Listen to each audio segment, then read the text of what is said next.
தமிழக அரசியலை பெரியாரை தவிர்த்து முன்னெடுத்து செல்ல முடியாது அப்படிங்கிறத விஜய் உணர்ந்திருக்காரு அப்படிங்கிறது இந்த சம்பவத்தின் மூலம் நம்ம தெரிஞ்சுக்கலாமா? பெரியாரை எந்த நாளில் தவிடுபடியாக்குகிறோமோ அன்றிலிருந்து தான் தமிழக அரசியலுக்கு விடியல். உதாரணம் ரெட்டமலை சீனிவாசனார் அவர்களுடைய தொடக்கம் தான் இந்த மண்ணின் பகுத்தறிவு சிந்தனைக்கு முதல் மூல வித்து.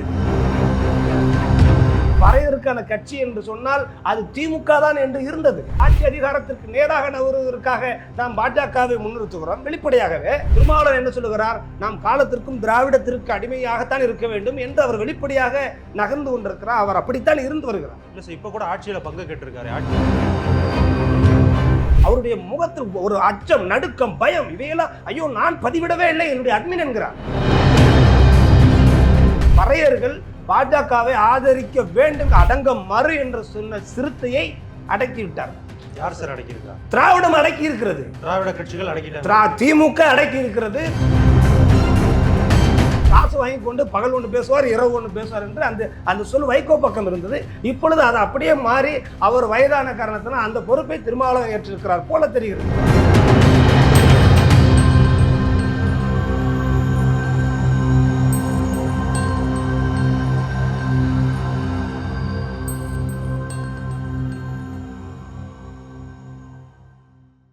ஒரு டீல் பேச போகிறாங்க, ஓனர் இருக்காரு, இந்த 5 நம்பர்ஸை கூட கூட்டிட்டு போறாருன்னா டீல் முடிஞ்சிடும். நிறைய பேருக்கு இது தெரியாத விஷயமா இருக்கலாம். இந்த மாதிரி ஆன்மீகம் மற்றும் ஜோதிடம் சார்ந்த இன்னும் பல வீடியோக்கள் பார்க்கணுமா? மறக்காம திருவருள் டிவிக்கு சப்ஸ்கிரைப் பண்ணுங்க. திருவருள் டிவியுடைய சேனல் லிங்க் இந்த வீடியோடைய டிஸ்கிரிப்ஷன்ல இருக்கு. பேசு தமிழா பேசு நேயர்களுக்கு வணக்கம். இன்று நம்முடன் இணைந்திருக்கும் சிறப்பு விருந்தினர் சிவகுரு பறையனார் அவர்கள். வணக்கம் சார். வணக்கம் சார். இன்னைக்கு பெரியார் பிறந்தநாள். இந்த பெரியார் பிறந்தநாளை முன்னிட்டு விஜய் அவர்கள் பெரியார் திடலுக்கு போயிருக்காரு. அங்கே மாலையெல்லாம் வச்சு மரியாதை செலுத்தியிருக்காரு. ஸோ தமிழக அரசியலை பெரியாரை தவிர்த்து முன்னெடுத்து செல்ல முடியாது அப்படிங்கிறத விஜய் உணர்ந்திருக்காரு அப்படிங்கிறது இந்த சம்பவத்தின் மூலம் நம்ம தெரிஞ்சுக்கலாமா? தமிழக அரசியலில் பெரியாரை தவிர்த்து, பெரியார் என்று சொல்லுகிற ஈவே ராமசாமியை தவிர்த்து அரசியலில் நாம் அவர் நகர முடியாது என்பதை அவர் வேண்டுமானால் சொல்லிக்கொள்ளலாம். தமிழ்நாடு அரசியல் என்பது, தமிழக அரசியல் என்பது, தமிழினத்தினுடைய அரசியல் என்பது பெரியாரை எந்த நாளில் தவிடுபடியாக்குகிறோமோ அன்றிலிருந்து தான் தமிழக அரசியலுக்கு விடியலாக இருக்கிறது. ஆக தமிழக வெற்றி கழகம் என்று தமிழகத்து அந்த முன்னேற்றத்திற்காக, தமிழினத்திற்காகவே முன்னேற்றத்திற்காக கட்சி தொடங்குகிறேன் என்றெல்லாம் பேசுகிறார்கள். ஆனால் விஜயை பொறுத்தவரையிலும் அவர் இன்றும் அரசியலுக்குள் நுழைந்திருக்கிறார் என்று கூட நாம் சொல்ல முடியாது. காரணம், திராவிடத்தின் இன்னொரு முகமாகத்தான் அவர் இருக்கிறார். திராவிடம் இந்த மண்ணிற்கும், திராவிடம் இந்த தமிழ் சமூகத்திற்கும், தமிழினத்திற்கும் வேறு அறுக்கப்பட வேண்டிய ஒரு தத்துவம் என்று இன்றைக்கு பரவலாக தமிழர்களிடத்தில் பேசப்படுகிற ஒரு அரசியல் பேசுபொருளாக இருக்கிறது. அந்த சூழலில் தமிழக வெற்றி கழகம் என்கிற ஒரு கட்சியை, ஒரு அமைப்பை இவர்கள் தான் தொடங்குகிறார்கள். திராவிடத்தினுடைய இன்னொரு முகம், திராவிடத்தினுடைய இன்னொரு சாயல், திராவிடத்தினுடைய இன்னொரு நிறம் தான். ஆக இப்படிப்பட்ட ஒரு கட்சி என்பது தமிழகத்திற்கு தேவையில்லாத ஒன்று. இல்லை சார், நீங்கள் தேவையில்லாதுன்னு சொல்கிறீங்க. ஆனால் இப்போ திராவிடம் வேண்டாம் அப்படின்னு சொன்ன நாம் தமிழர் கட்சியாக இருக்கட்டும், சென்ட்ரலைஸ்டு பாலிடிக்ஸ் பண்ண போகிறேன்னு சொன்ன கமலஹாசனாக இருக்கட்டும், அரசியல் புறக்கணிக்கப்பட்டிருக்காங்க. ஆனால் விஜய் இன்னைக்கு பெரியாருடைய திடலில் போய் சந்திக்கிறாரு அப்படின்னா அது ஒரு மிகப்பெரிய அரசியல் நிகழ்வாக தானே பார்க்க. நீங்கள் சொல்லுகிற நாம் தமிழர் சீமான் அவர்களை பொறுத்தவரையிலும் ஒரு காலத்தில் ஈவே ராமசாமி இந்த மண்ணிற்கு நேர் எதிராக இருந்தவர் என்றும் பேசியிருக்கிறார். இப்பொழுது அவர் அது இரண்டு நிலைப்பாடோடு தமிழர் என்கிற ஒரு அரசியலை ஒட்டியிருக்கிறார். அந்த வகையிலே அவரை புறந்தள்ளுவதோ இல்லை கமலஹாசன் அவர்கள் புறக்கணிக்கப்பட்டதோ அதற்கும் ஒரு வேறுபாடு இருக்கிறது. ஆனால் அதை புரிந்து கொண்டு இவர் என்ன செய்கிறார்? இவருடைய சிந்தனை அல்ல. பொதுவாகவே விஜய் கண்டு ஒரு நடிகர் விஜய்க்கு சொந்த சிந்தனை அரசியலை பொறுத்தவரையில் இல்லை என்று தான் நான் சொல்ல முடியும். அவர் சினிமாவில் வேணுமானால் அவருக்கான ஒரு கேரக்டரை அவர் தேர்வு செய்து கொள்ளலாம். அரசியல் என்பது நடிகர் விஜய்க்கு பின்னால் இயக்கப்படுகிறார் என்பதுதான் யதார்த்தமான உண்மை. அந்த வகையிலே தான் அவர் அரசியல் பிரவேசத்துக்கு உள்ளே வரும் பொழுதும் அவர் சொல்லுகிற அந்த பெரியாருடைய வழியில், அண்ணல் அம்பேத்கர் அவர்களுடைய வழியில், அண்ணாவினுடைய காமராஜருடைய வழியில் நான் பின்பற்றுகிறேன் என்று முதல் அவர் பேட்டி கொடுக்கும் பொழுது அதைத்தான் அவர் சொன்னார். காமராஜருடைய அரசியல் இந்த தமிழ் சமூகமே ஏற்றுக்கொள்ளப்பட்ட ஒரு அரசியல். பாபா அம்பேத்கர் அவர்களுடைய அரசியல் என்பது அரசியலமைப்பு சட்டத்துக்கு உட்பட்டுத்தான் இங்கே இருக்கிற எல்லா கட்சிகளும் இயங்க முடியும். ஆனால் இடைச்சர்களாக பெரியாரை சொல்ல வேண்டிய அவசியமே இல்லை. அந்த இடத்தில்தான் திராவிடத்தினுடைய இன்னொரு முகமாக இருக்கிறார் என்று நாங்கள் திட்டவட்டமாக சொல்லுகிறோம். அந்த வகையிலே இன்றைக்கு இவர் ராமசாமி திடலுக்கு போய் அவருக்கு மரியாதை செலுத்துவதால் ஒட்டுமொத்த தமிழக மக்களும் ஒட்டுமொத்த தமிழின மக்களும் புதிதாக இவர் கட்சி தொடங்கிவிட்டார், பெரியாரை மதிக்கிறார், இவர் பின்னாலே எல்லாம் போகலாம் என்கிற எண்ணத்தை அவர் உருவாக்க நினைக்கலாமே தவிர அது நிச்சயமாக தவிடுபடியாகிவிடும். காரணம், ஏற்கனவே திராவிடத்தின் பெயரால் பெரியார் ஈவே ராமசாமியினுடைய பெயரால் இங்கு காலம் காலமாக வேரூன்றி இருக்கிற இந்த திராவிடத்தை, அது திராவிட முன்னேற்ற கழகமாக இருக்கட்டும், அண்ணா திராவிட முன்னேற்ற கழகமாக இருக்கட்டும், திராவிட கழகத்திலிருந்து திராவிட ஈவே ராமசாமியுடைய சித்தாந்தத்தை வைத்து இங்கு அரசியல் பண்ணுகிற இந்த அரசியல் தமிழ்நாட்டு அரசியலில் நிச்சயமாக தவிர்க்கப்பட போகிறது, தவிர்க்கப்பட வேண்டிய சூழல் இருக்கிறது. தமிழக மக்களும் தமிழின உணர்வாளர்களும் எல்லா சமுதாய மக்களும் தெளிவாக புரிந்து கொண்டார்கள். காரணம், தமிழ் சமூகத்திற்கும் தமிழர்களுடைய பண்பாடு கலாச்சாரம் இவைகள் அத்தனைக்கும் நேரெதிரானவர் ஈவே ராமசாமி.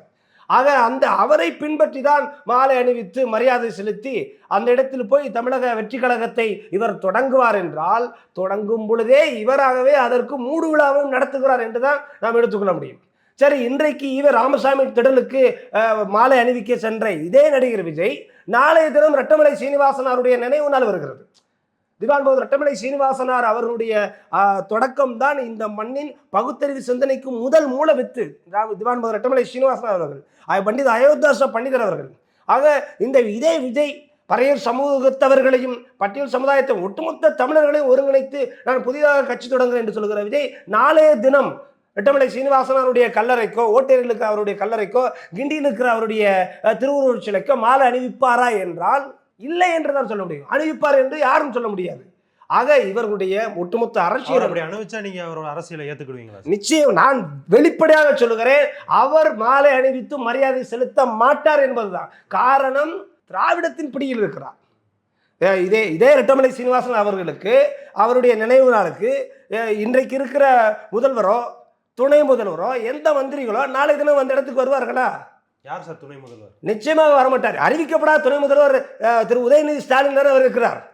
அவர் துணை முதல்வர் என்று அவர் அறிவிக்கப்படாவிட்டாலும் இன்றைக்கு செயல்பாட்டில் அவர்தான் முதல்வராக இருக்கிறார். ஆக எல்லா அமைச்சர்களையும் இன்றைக்கு ஒரு இடையில் வந்த இந்த ஒரு அமைச்சர் இடையில் வந்தவர் தான். ஆக எல்லா அமைச்சர்களையும் கட்டுப்படுத்துகிறார் என்றால் அவர் முதலமைச்சருக்கு அடுத்த அதிகாரத்தில் அவர் இருக்கிறார். ஆக அப்படி இருக்கிறவர்கள், திராவிடத்தின் பிடியில் இருப்பவர்கள் இங்கு இருக்கிற தமிழர்களுடைய அடையாளங்களுக்கு, தமிழருடைய வரலாற்றுக்கு மதிப்பளிப்பதே இல்லை. அப்படி இருக்கும் பொழுது விஜய் அவர்கள் எங்களுடைய முன்னோர்களுடைய சமாதிக்கோ நினைவிடத்திற்கோ மரியாதை செலுத்த வந்தாலும் கூட எங்களுக்கான முன்னேற்றத்தை நாங்களே தீர்மானிப்போம் என்பதுதான் பறையர்களுடைய அரசியலாக இருக்கிறது. அவர் மாலை அணிவித்து மரியாதை செலுத்திட்டு ஒரு நாள் கூத்துக்காக வருகிறவர்களை தலைவராக ஏற்றுக்கொள்வதற்கு பறையர்கள் ஒன்றும் முட்டாள்கள் அல்ல, அறிவுஜீவிகளாக இந்த சமூகத்தில் இருக்கிறோம். சார், பறையர்கள் திராவிட அரசியலை புறக்கணிப்பு அப்படின்னு சொல்றீங்க. ஆனா இன்னைக்கு தமிழ்நாடு முழுக்க பறந்துபட்டு இருக்கக்கூடிய பறையர் சமுதாய மக்கள் பெரும்பாலும் திமுகவுக்கும் திமுகவின் கூட்டணி கட்சிகளுக்கும் அதிமுகவும் தானே வாக்களிச்சுக்கிட்டு இருக்காங்க. அவங்க திராவிட கட்சிகளை தானே தேர்வு பண்றாங்க. அதுதான் இந்த சமுதாயத்தினுடைய வரலாறு, இந்த சமுதாயத்தினுடைய பண்பாடு கலாச்சாரம் இவைகளெல்லாம் இன்றைக்கு மேலோங்கி வருகிற காலத்தில் தான் நாம் இருக்கிறோம். ஆக காலமாக என்னவோ நீங்கள் சொல்லுகிறபடி ஒரு காலத்தில் முன்னொரு காலத்தில் பறையருக்கான கட்சி என்று சொன்னால் அது திமுக தான் என்று இருந்தது, ஒத்துக்கொள்ளுகிறோம், இல்லை என்று சொல்ல வேண்டாம். திமுக தான் பறையர்களுக்கான கட்சியாக தன்னை காட்டி கொண்டார்கள். இருந்தது என்பதை விட காட்டி கொண்டார்கள். பறையர்களுடைய உதிரத்தை ரத்தத்தை உறிஞ்சி இன்றைக்கு ஆட்சி அதிகாரத்தில் இருக்கிறார்கள். அது எங்களுடைய முன்னோடிகள் எத்தனையோ பேர் சொல்லிக்கொண்டே போகலாம். ஏன், நான் ஏற்கனவே சொன்னபடி திவான் பகதூர் ரெட்டமலை சீனிவாசனார் உருவாக்கிய சின்னம் தான் உதயசூரியன். இன்றைக்கு உதயசூரியன் சின்னம் திமுகவினுடைய சின்னமாக இருக்கிறது. திவான் பகதூர் ரெட்டமலை சீனிவாசனாருடைய அவருடைய மைத்துனர் பண்டிதர் அயோத்திதாச பண்டிதர் தொடங்கிய கழகம்தான் திராவிட கழகம். திராவிட கழகத்தினுடைய நிறுவனர் என்றால் இன்றைக்கு நீங்கள் சொல்லுகிற விஜய் சொல்லுகிறது போல, எல்லோரும் சொல்லுகிறது போல, ஐயோ திராவிடத்தை தோற்றுவித்தவரே ஈவே ராமசாமி தான் என்கிற ஒரு பிம்பம் இருக்கிறது. ஈவே ராமசாமிக்கும் வாத்தியாராக இருந்தவர் பண்டிட் அயோத்திதாச பண்டிதர். எங்களுடைய முன்னோர்கள் திராவிடம் என்று வந்தாலும் சரி, தமிழர் என்று வந்தாலும் சரி, இங்க இருக்கிற சித்தாந்தம் நாங்கள் உருவாக்கியது. அந்த அடிப்படையில் திராவிட கழகத்திலும் சரி, அண்ணா திராவிட முன்னேற்ற கழகம் திராவிடத்தை சார்ந்து இவர்கள் இருந்திருக்கிறார்கள். திராவிடம் காலமாக எங்களை வீழ்த்துகிறது என்பதை இப்போது தெளிவாக புரிந்து கொண்டார்கள். அந்த வகையிலே திராவிட கட்சிகள் நமக்கு எதிராக இருக்கிறது, திராவிட கட்சிகள் ஆட்சி அதிகாரத்திலும் சரி நம்மை சரிநிகராக நடத்துவதில்லை என்கிற அடிப்படையில் இன்றைக்கு திராவிடத்தை புறந்தழுகிற சூழல் இருக்கிறது. அப்படிப்பட்ட அரசியலில் மாற்றை தேடி ஓடிக்கொண்டிருக்கிறார்கள். நமக்கு நாமே மாற்று, ஆட்சி அதிகாரத்தை நாமே தீர்மானிக்க வேண்டும் என்கிற ஒரு வகையில் பறையர்கள் மட்டுமல்ல, ஒட்டுமொத்த பட்டியல் சமுதாயமும் இன்றைக்கு அந்த நிலையில் இருக்கிறது.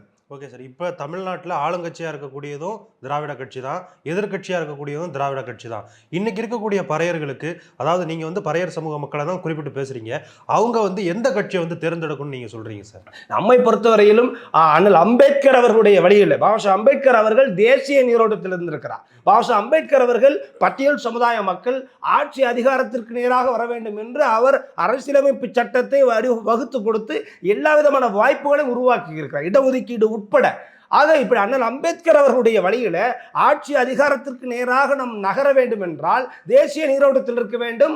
ஆட்சி அதிகாரத்தை இன்றைக்கு நேரடியாக சொல்வதானால் மத்தியில் இருக்கிற பாஜக அரசு பட்டியலின மக்களுக்கு ஆட்சி அதிகாரத்தில் சரிநிகராக பகிர்ந்தளித்திருக்கிறார்கள்.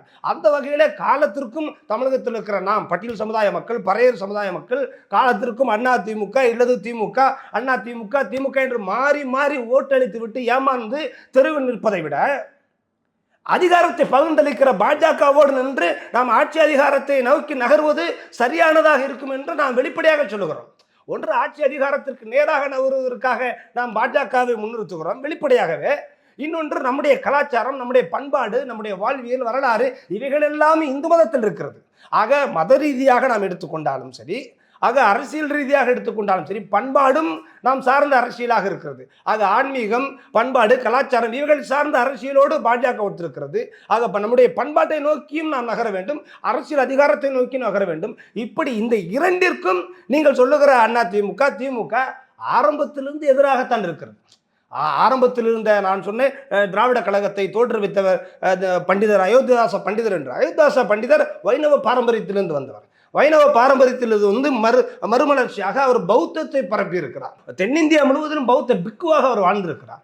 ஆக இப்படி எப்படி பார்த்தாலும் எங்களுடைய முன்னோர்கள் பண்பாட்டு அடையாளத்தோடு தான் இருந்திருப்பார்கள். ரெட்டமலை சீனிவாசன் அவர்கள் இங்கே இருக்கிற கல்லறை, இங்கே இருக்கிற சிவன் கோயில் எல்லாம் எங்களுடைய பறையருடைய முன்னோருடைய கல்லறை என்று வெளிப்படையாக பேசியிருக்கிறார். ஆக சைவ ஆலயங்கள்லாம் நம்முடைய முன்னோருடைய கல்லறை, நாம் சைவ பாரம்பரியத்தை சார்ந்தவர் என்று அவர் பேசியிருக்கிறார். ஆக இங்கே இருக்கிற பண்பாட்டை நோக்கி நகர்த்தி இருக்கிறார்கள். ஆக அரசியலை நோக்கி, இடஒதுக்கீடு, எல்லா விஷயத்திலும் சுதந்திரத்திற்கு முன்னாகவே இந்த அரசியலை இவர்கள் உலகறிய பேசியிருக்கிறார்கள். ஆக அவர்களுடைய அடிப்படையில் நாம் நமக்கான அதிகாரத்தை நோக்கி நகர வேண்டும் என்று வெளிப்படையாகவே திராவிடத்தை நாம் புறக்கணிக்க வேண்டும். திராவிடம் நம்மை காலத்திற்கும் அடிமைப்படுத்தும், அடிமை சேவகம் செய்வதை நிறுத்திவிட்டு ஆட்சி அதிகாரத்தை நோக்கி நகர்வோம் என்கிறோம். நீங்கள் என்ன சொல்கிறீங்க, பறையர்கள் வந்து பாஜகவுக்கு வந்து வாக்களிக்கணும் அப்படின்னு சொல்கிறீங்க. ஆனால் இன்னொரு தாழ்த்தப்பட்ட மக்களுக்கான தன்னோட அடையாளமாக காமிச்சிக்கிட்டு இருக்கக்கூடிய திருமாவளவன் என்ன சொல்கிறார் அப்படின்னா, தொடர்ந்து பாஜகவை எதிர்த்துக்கிட்டே இருக்காரு. இப்போ கூட பார்த்தீங்க அப்படின்னா மது ஒழிப்பு மாநாடு அப்படின்னு ஒன்று திட்டமிட்டிருக்காங்க. அந்த மது ஒழிப்பு மாநாடுக்கு அதிமுக திமுக உள்ளிட்ட கட்சிகளுக்கு கூட அழைப்பு விடுக்கப்பட்டிருக்கு. ஆனால் பாஜக பாமக உள்ளிட்ட கட்சிகளுக்கு அழைப்பு விடப்படலை. ஸோ திருமாவளவனுடைய இந்த செயல்பாடுகள் நீங்கள் எப்படி பார்க்குறீங்க? நாம் பல முறை பேசியிருக்கிறோம், திரும்ப ஒரு முறை சொல்கிறோம். சகோதரர் திருமாவளவன் அவர்களுக்கும் நமக்கும் தனிப்பட்ட விதத்தில் எந்த விதத்திலும் எங்கும் நாம் இதுவரை விமர்சித்தது கிடையாது. காரணம், கொள்கை அடிப்படையிலான ஒரு மாற்றை வைக்கிறோம், நாம் முன்வைக்கிறோம். கொள்கை அடிப்படையிலான ஒரு மாற்று. திருமாவளவன் என்ன சொல்லுகிறார், நாம் காலத்திற்கும் திராவிடத்திற்கு அடிமையாகத்தான் இருக்க வேண்டும் என்று அவர் வெளிப்படையாக நகர்ந்து கொண்டிருக்கிறார். அவர் அப்படித்தான் இருந்து வருகிறார். இல்லை சார், இப்போ கூட ஆட்சியில் பங்கு கேட்டிருக்காரு, ஆட்சி அதிகாரத்தில் பங்கு. ஆட்சி அதிகாரத்தில் பங்கு என்று திருமாவளவன், ஆமாம் நான் ஆட்சி அதிகாரத்தில் பங்கு கேட்டேன் என்று அவர் சாதாரண ஒரு ஏற்கனவே பழைய பேசிய ஒரு வீடியோவை பதிவிட்டிருக்கிறார்.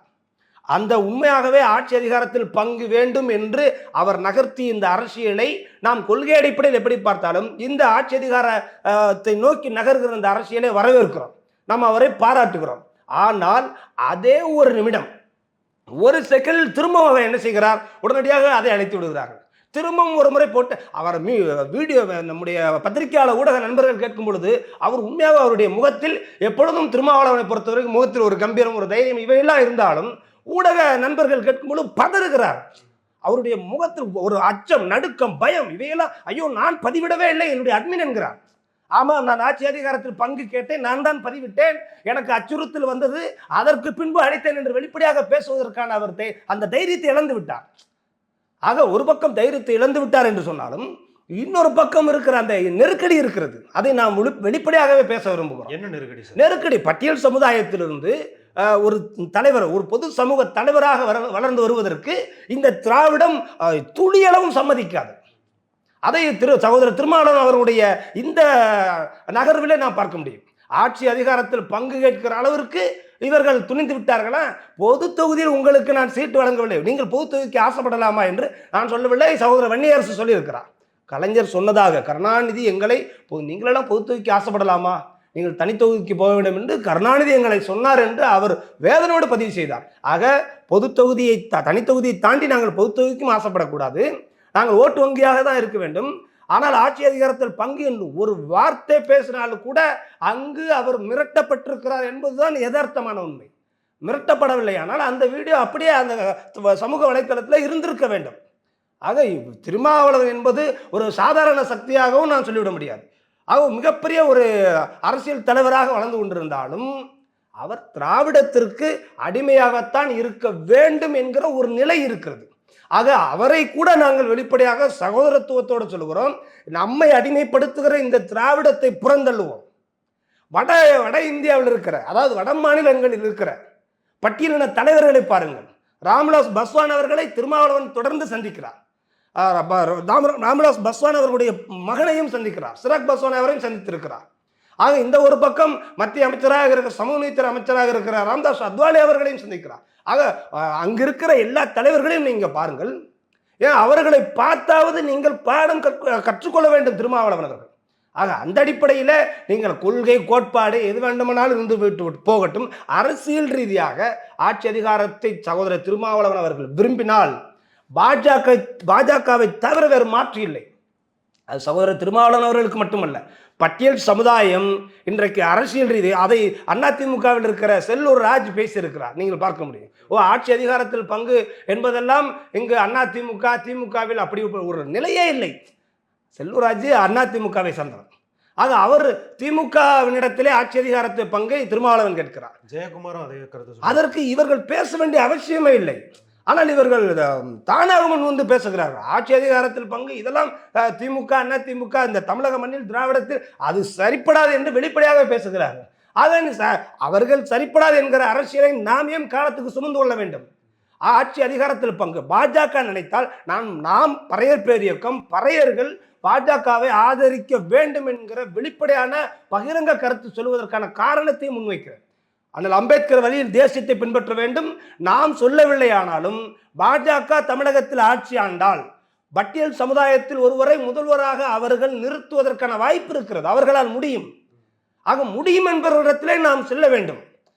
முடியாது என்பவரிடத்திலே காலத்திற்கும் சண்டை போட்டு மல்லு கட்டி கொண்டு இவரிடத்துக்கு அடிமையாக இருப்பதை விட ஏன் அவர்கள் முடியும் என்கிறார்கள். அவர்கள் அண்ணன் அம்பேத்கர் சொன்ன அரசியலமைப்பு சட்டத்தை அப்படியே பின்பற்றுகிறோம். பட்டியல் சமுதாயத்தவர்களுக்கு முக்கிய அமைச்சர்களாக நாங்கள் வழங்கி கொண்டிருக்கிறோம். பார்த்தாவது தமிழகம் திருந்த வேண்டும் என்று பாடம் நடத்துகிறார்கள். தமிழ்நாட்டிலும் கூட பட்டியல் சமுதாயத்தை சேர்ந்த எல் முருகன் அவர்களுக்கு மத்திய இணையமைச்சராக இப்பொழுதும் பொறுப்பு வழங்கி இருக்கிறார்கள். திரும்ப திரும்ப பட்டியல் சமுதாயத்திற்கு நாங்கள் அங்கீகாரம் தந்து கொண்டிருக்கிறோம் என்று சொல்லுகிற பக்கத்துக்கு நிற்க வேண்டுமா? நாங்கள் தர முடியாது. எங்களுடைய சித்தாந்தத்தில் அப்படி கிடையாது. இது ஒரு பேசு பொருளாக ஆகக்கூடாது என்பவர்கள் பக்கம் நாம் எதற்காக நிற்க வேண்டும்? ஆக பட்டியல் சமுதாய மக்கள் பறையர் சமுதாய மக்கள் குறைந்தபட்சமாவது நாம் சிந்திக்க வேண்டும். காலத்திற்கும் அடிமைப்படுத்துகிற பக்கம் நாம் வாக்களிப்பதை நிறுத்த வேண்டும். நாம் ஆட்சி அதிகாரத்துக்கு நேராக நகர வேண்டும் என்று இவர்களாக ஒரு முடிவு செய்ய வேண்டும். ஆக இவர் சொல்லுகிற ஆட்சி அதிகாரத்தை பேசிய சகோதரர் திருமாவளவன் அவர்கள் மது ஒழிப்பு மாநாடை அவர் அறிவித்து விட்டு அவர் ஆட்சி அதிகாரத்தை பேசுகிறார். மது ஒழிப்பு மாநாடு என்பது கூட யாருடைய இடத்திலிருந்து யார் மதுவை ஒழிக்கப் போகிறது? ஆக ஆட்சி அதிகாரத்தை பேசினார், அடக்கினார்கள். அடங்க மறு என்று சொன்ன சிறுத்தையை அடக்கி விட்டார்கள். யார் சார் அடக்கியிருக்கா? திராவிடம் அடக்கி இருக்கிறது. திராவிட கட்சிகள் அடக்கிட்டாங்க. திமுக அடக்கி இருக்கிறது. திராவிட கட்சிகள் ஒரு பக்கம், திமுகவும் ஒரு பக்கம். இவர் லேசாக நூல் விட்டு பார்த்த உடனே அதிமுகவை அழைக்கலாம், நீங்கள் கலந்து கொள்ளலாம் என்கிறார். கலந்து கொள்ளலாம் என்று சொல்லும்போது ஆட்சி அதிகாரத்தில் பங்கு என்று வீடியோ வந்த உடனே அதிமுகவில் இருக்கிற செல்லாதவர்கள் எல்லாம், செல்லூர் ராஜுக்கெல்லாம் அதிமுகவில் எந்த அளவுக்கு வலிமை இருக்குன்னு தெரியவில்லை. தென் மாவட்டத்தை சார்ந்தவன் நான் அந்த பக்கம் அப்படி ஒரு இருக்கிறாரா என்றால் இது போன்ற காமெடிகளை அப்பொழுது பேசினால் அவர் இருக்கிறார் என்று தெரிந்து கொள்வோம். ஆக இப்படிப்பட்டவர்கள் எல்லாம் நம்மை மிரட்டுகிறார்கள். அதிகாரம் இங்கு இல்லை என்று சொல்கிறார்கள். ஏற்கனவே அந்த ஒரு பக்கம் பிடிப்பில்லை, திமுக பக்கமும் நமக்கு பிடிப்பில்லை. ஆக திருமாவளவன் மீண்டும் என்ன செய்கிறார்? திமுகவிடத்திலே சரணடைகிறார். வெளிநாடு சென்று வந்த முதல்வரை நேரடியாக சந்தித்து மது ஒழிப்பு மாநாட்டிலே திமுக கலந்து கொள்கிறது. சரி, ஆட்சி அதிகாரத்தை பற்றி பேசி முடித்து விட்டதா? ஆட்சி அதிகாரத்தில் பங்கு என்பதை உறுதிப்படுத்தி விட்டார்களா? ஆக இதெல்லாம் கேள்விக்குறியாக இருக்கிறது. ஆக திமுகவின் மீது வெறுப்பு இருக்கிற பட்டியல் சமூகத்தவர்களை, பறையர்களை மீண்டும் ஒரு ஆசை வார்த்தை காட்டி அவர் திரும்பவும் திமுக பக்கமே திருப்புகிறார். இதன் மூலமாக அவர் கிடைக்க போவது என்ன? இதுதான் இந்த சமுதாயத்தினுடைய சாபக்கேடான அரசியல். இந்த சமுதாயத்தை என்பதை விட திருமாவளவன் அவர்களுடைய தோல்வியான அரசியல். இன்றைக்கு ஒன்று பேசுவார், நாளைக்கு ஒன்று மாற்றுவார் என்கிற பழக்கம் வைகோவிடத்தில் இருந்தது. பொதுவாக வைகோ நம்ம ஊர் பகுதியில் பெட்டி பால் என்று சொல்வார்கள். வைகோபால் சாமியை பெட்டி பால் என்று பெட்டி கோபாடு. ஆக காசு வாங்கி கொண்டு பகல் ஒன்று பேசுவார், இரவு ஒன்று பேசுவார் என்று அந்த சொல் வைகோ பக்கம் இருந்தது. இப்பொழுது அது அப்படியே மாறி அவர் வயதான காரணத்தினால் அந்த பொறுப்பை திருமாவளவன் ஏற்றிருக்கிறார் போல தெரிகிறது. பகல் ஒன்று பேசுவது, இப்போ ஒன்று பேசுவது. சரி, மது ஒழிப்பு மாநாட்டிற்கு நாங்கள் திமுக பங்கு கலந்து கொள்கிறது என்கிறார். நாங்கள் யாரையும் அழைக்கவில்லை என்கிறார். அழைத்தீர்களா? பங்கு கொள்கிறார்களா? ஆக மது சாராய ஆலைகளை வைத்திருப்பவர்களையே மது ஒழிப்பு மாநாட்டிற்கு கூப்பிடுவது என்பது எந்த விதமான அரசியல்?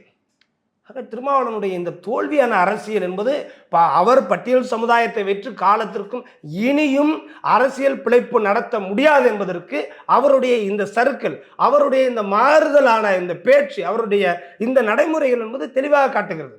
ஆக பட்டியல் சமுதாய மக்கள் தெளிவாக பார்த்து கொண்டிருக்கிறார்கள். அறிவுஜீவி சமுதாயம். ஆக இப்படிப்பட்ட அரசியலை நாம் வேறு இருக்க வேண்டும் என்று அவர் தெளிவாக நாங்கள் இருக்கிறோம்.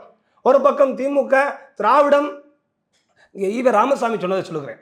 மது விலக்கு என்பது நாம் சொல்லுகிற மது விலக்கு நேரடியாக மதுக்கடைகளை மூடுவதல்ல. அவர்களை அலைய விடுவதற்கு பதிலாக வீடு வீடாக சென்று மதுவை நாம் கொடுப்பதுதான் மதுவிலக்கு. அப்படிப்பட்ட மதுவிலக்கை நான் பேசுகிறேன் என்று ஈவேரா பேசியிருக்கிறார். விடுதலையில் அது பதிவாயிருக்கிறது. வீடு வீடாக கொடுக்க சொல்லியிருக்காரா? வீடு வீடாக கொடுப்பதுதான் நான் பேசுகிற மதுவிலக்கு என்று நான் சொல்லவில்லை. ஈவே ராமசாமி பேசியிருக்கிறார். 26/11/1962 அவர் விடுதலையில பதிவாயிருக்கிறார். அவருடைய பத்திரிகையில் பதிவாயிருக்கிறது. இந்த கொள்கையை பின்பற்றுகிற திமுகவை, இந்த கொள்கையை இந்த ராமசாமியை பின்பற்றுகிற சகோதரர் திருமாவளவன் மது ஒழிப்பு என்பது ஆக மாநாடு முடிந்தவுடன் என்னாக போகிறது? கணக்குக்காக ஒரு 500 கடைகளை இங்கு மூடிவிட்டோம் என்று ஆயிரக்கணக்கான தனியார் நிறுவன பார்களை அவர் தொடங்க போகிறார்கள். வீடு வீடாக அது ஏற்கனவே உடல் உழைப்புக்காக நாம் மது இருந்துகிறோம் என்று மதுத்துறை அமைச்சரை பேசியிருக்கிறார். ஆக இதையும் ஈவே ராமசாமி தெளிவாக பேசியிருக்கிறார். மது என்பது அன்றாடம் நாம் சாப்பிடுகிற உணவை போன்றது. இது நான் சொல்லவில்லை, ஈவே ராமசாமி பேசியிருக்கிறார். ஆக ஈவே ராமசாமியின் வழியில் இவர்கள் அரசியல் சித்தாந்தம் நடத்துகிற இவர்களால் எந்த காலத்திலும் மதுவை அழித்தொழிக்க முடியாது. காரணம், இவர்கள் மதுவை ஊக்கப்படுத்துகிறவர்கள். இவர்கள் மதுவை அன்றாட பொருளாகவே பேசியிருக்கிற தலைவனாக கொண்டவர்கள். தமிழருடைய கலாச்சாரத்திற்கும் பண்பாட்டிற்கும் என் இந்திய கலாச்சாரத்திற்கு நேர் எதிரானவர் ஈவே ராமசாமி. அந்த பண்பாட்டை, இந்திய பண்பாட்டை அழித்தொழிக்கிற ஒரு தலைவரை, ஈவே ராமசாமியை தலைவராக கொண்டவர்கள். ஆக இவர்களால் எந்த காலத்திலும் தமிழ் சமூகத்திற்கு எந்த விதமான போராட்டம் முன்னெடுத்தாலும் எந்த பயனும் இல்லை. இதே திருமாவளவன் இந்த காலத்தில் பட்டியல் சமுதாயத்தவர்கள், பறையர்கள் மட்டுமல்ல, பட்டியல் சமுதாயத்தில் இருக்கிற ஒட்டுமொத்த சமுதாயமும் இன்றைக்கு வன்கொடுமையால் பாதிக்கப்பட்டு தலைநகர் சென்னையிலே தீண்டாமை வன்கொடுமை தலைவிரித்தாடுகிறது. எந்த பகுதிகளில் சார்? தலைநகர் சென்னையிலே திருவிக நகர். நான் ஏற்கனவே கடந்த முறை பதிவு செய்திருந்தேன். திருவிக நகரில் முதல்வருடைய தொகுதியில், முதல்வருடைய குளத்தூர் தொகுதியிலே திருவிக நகர் காவல் நிலையத்திற்கு உட்பட்ட பகுதியிலே காவல் ஆய்வாளர் மாற்று சமுதாயத்தை ஒருவரோடு சேர்ந்து கொண்டு சொந்த இடத்தில் குடியிருக்கிற 4 குடும்பங்களை இடித்து தரமட்டமாக்கி இருக்கிறார். நம்ப முடியுமா? இடித்து தரமட்டமாக்கப்பட்டிருக்கிறது. சொந்த வீட்டில் குடியிருக்கிறார்கள். ஆக பறையர் சமுதாயத்தை சார்ந்தவன் எல்லாம் இவ்வளவு பெரிய முக்கியமான வீதிகளில் தங்க முடியுமா? நீ எல்லாம் இங்கு இருக்கக்கூடாது என்று பேசி இடித்திருக்கிறார்கள். உயர் நீதிமன்றம் சம்பந்தப்பட்ட குற்றவாளியை கைது செய்ய சொல்லும் பொழுது காவல் ஆய்வாளர் அரை மணி நேரத்தில் கைது செய்து விடுகிறேன் என்று நீதிபதியிடத்திலே பொய் சொல்லியிருக்கிறார். இன்றைக்கும் குற்றவாளிகள் சாதாரணமாக நடந்து கொண்டிருக்கிறார்கள். ஆக சகோதரர் திருமாவளவன் என்ன செய்ய வேண்டும்? லாய்க்கில்லாத செல்லாத ஒரு போராட்டத்தை அறிவிப்பதை விட்டுவிட்டு தீண்டாமை ஒழிப்பு மாநாடு நடத்த வேண்டும். ஆக தீண்டாமை ஒழிப்பு மாநாடை, தீண்டாமை ஒழிப்பில் திருமாவளவன் வெற்றி கண்டாரா? இல்லை. இன்று வரையிலும் ஒவ்வொரு தமிழ்நாடு முழுவதும் இருக்கிறது இந்து அறநிலையத்துறைக்கு உட்பட்ட கோவில்களில் திமுகனுடைய ஒன்றிய செயலாளரை சேலத்திலே நீங்கள் பார்க்க முடியும். தகாத விதத்தில் பேசி பறையர்களை கோவிலுக்கு வரக்கூடாது என்று பேசிய ஒரு வீடியோ வழக்கும் பதிவு செய்யப்பட்டது. இது போன்ற எத்தனையோ கோவில்களில், இந்து அறநிலைத்துறை கோயில்களில், அரசு கையில் வைத்திருக்கிற கோவில்களில் இவர்களை சொன்னால் இந்து மதத்தில் தீண்டாமை இருக்கிறது, சனாதனத்தில் தீண்டாமை இருக்கிறது, ஒரே வரியில் இவர் அழித்து விடலாம் என்று சொல்லுகிறார்கள். உண்மை அது இல்லை. திராவிடம் தீண்டாமையை காலம் காலமாக கற்பிக்கிறது. திராவிடம் தீண்டாமையை உற்பத்தி செய்கிறது. ஆக உற்பத்தி செய்கிற இடத்திலிருந்தே நான் மதுவை ஒழிப்பேன், உற்பத்தி செய்கிற இடத்திலிருந்தே நான் தீண்டாமை ஒழிப்பேன், உற்பத்தி செய்கிற இடத்திலிருந்தே நான் சமத்துவத்தை பெற்று தருவேன். சமத்துவத்திற்கும் சமூக நீதிக்கும் மது ஒழிப்பிற்கும் எதற்குமே சம்பந்தம் இல்லாத கூடாரம் தான் அடிமை கூடாரம் திராவிடம். அங்கிருந்து நாம் வெளியேறாமல் நமக்கு எந்த விதமான விடுதலையும் இல்லை என்பதுதான் பட்டியல் சமுதாய மக்களுடைய ஒட்டுமொத்த கோரிக்கையாக இருக்கிறது. ஆக தலைநகரிலே பட்டியல் சமுதாயத்தினுடைய மிக பெரும் தலைவர் அண்ணா ராமசாமி அவர்கள் கொடூரமான முறையில் படுகொலை செய்யப்பட்டார். இதே திருமாவளவர்கள் தமிழ்நாடு முழுவதும் பேசுபொருளாக ஆக்கியிருக்கிற இந்த மாநாட்டை, இதே போன்ற ஒரு மாநாட்டை அண்ணா ராமசாமி அவர்களுக்கு நீதி வேண்டும், அவருடைய மரணத்திற்கு சிபிஐ விசாரணை வேண்டும் என்று நடத்துவதற்கு சகோதரர் திருமாவளவன் அவர்களுக்கு துணிச்சல் இருக்கிறதா? இல்லை, அவர்தான் அதை அறிவித்தாலும் விட்டு விடுவார்களா இந்த திராவிடம்? ஆக ஒரு மிகப்பெரிய தலைவரே திராவிடத்தின் அடிமையாகத்தான் இருக்க வேண்டிய சூழல் தமிழ்நாட்டில் இருக்கிறது. நினைச்சாலும் செய்ய முடியாத ஒரு சூழ்நிலை. அவர் நினைத்தாலும் அவரே பல இடத்தில் பேசியிருக்கிறார். நாம் கொள்கை அடிப்படையிலே சகோதரர் திருமாவளவன் அவர்களை எதிர்ப்பு முனையில் கருத்து சொன்னாலும் அவரே பேசியிருக்கிறார். நாங்கள் இந்த கூட்டணியில் புழுங்கி கொண்டிருக்கிறோம், சகித்து கொண்டிருக்கிறோம், எங்களால் ஒன்றும் செய்ய முடியாத நிலையில் இருக்கிறோம், எங்களுடைய கட்சி கொடியே 163 இடங்களில் ஏற்ற முடியவில்லை. திருமாவளவன் முதல் ஏற்றிய அந்த கொடியை சட்ட விதிமுறைக்கு மீறி இருக்கிறது என்று மதுரையிலே புதூரிலே அகற்றி இருக்கிறார்கள் காவல்துறை. சரி, திமுக கொடிக்கம்பங்கள் எல்லாம் விதிமுறைக்கு உட்பட்டு இருக்கிறதா?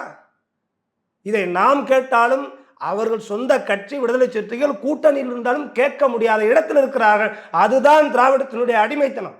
நாம் சுட்டி காட்டுகிறோம். உரிமையோடு சகோதரர் திருமாவளவன் அவர்களுக்கும் சொல்லுகிறோம், அவர் இப்படிப்பட்ட அடங்க மறு என்ற கோஷத்தோடு அடங்க மறுத்து திராவிடத்தின் அடிமையிலிருந்து வெளிவர வேண்டும். அத்துமீறி என்று சொன்னார், இங்கு மீற முடியவில்லை. அந்த அளவிற்கு திராவிடம் தீண்டாமையின் உச்சத்தில் இருக்கிறது. ஆக அண்ணல் அம்பேத்கர் அவர்கள் எழுதிய சட்டம் நமக்கு பாதுகாப்பை தர வேண்டும். அதற்கு மாற்று அரசியல்தான் தீர்வு. அந்த வகையிலே நாம் தேசியத்தின் பாதையிலே நாம் நகர்கிறோம், மக்களையும் பின்பற்ற சொல்லுகிறோம். ஓகே சார், எங்களோட இணைந்து பல்வேறு கருத்துக்களை பகிர்ந்ததுக்கு ரொம்ப நன்றி சார். ஸோ இந்த குருவோட சேர்ற கிரக இணைவுகள்ல எந்த மாதிரி ஒரு ஜாதகர்களுக்கு பலன் கிடைக்கும்? பொதுவாக நிறைய விஷயங்களை தெரிஞ்சுக்க விரும்புவாங்க, தனக்கான அங்கீகாரம் வேணும்னு நினைப்பாங்க, ஆளுமை பண்பா இருக்கணும்னு நினைப்பாங்க. இந்த மாதிரி ஆன்மீகம் மற்றும் ஜோதிடம் சார்ந்த இன்னும் பல வீடியோக்கள் பார்க்கணுமா? மறக்காம திருவருள் டிவிக்கு சப்ஸ்கிரைப் பண்ணுங்க. திருவருள் டிவியுடைய சேனல் லிங்க் இந்த வீடியோடைய டிஸ்கிரிப்ஷன்ல இருக்கு. உலக தமிழ் சொந்தங்களுக்கு வணக்கம். நான் ராஜவேல் நாகராஜன். பேசு தமிழா பேசு வலையொலியுடைய வளர்ச்சிக்கு நீங்களும் உறுதுணையாக இருக்கணும்னு நினச்சிங்கன்னா இந்த வீடியோடைய டிஸ்கிரிப்ஷனில் இருக்கக்கூடிய ரேசர் பே லிங்கை கிளிக் பண்ணுங்கள். அந்த லிங்க்கில் போயிட்டு உங்களுக்கு விருப்பமான தொகையை பேசு தமிழா பேசுவனுடைய வளர்ச்சிக்கு உங்களுடைய பங்களிப்பாக நீங்கள் கொடுக்கலாம். நன்றி, வணக்கம்.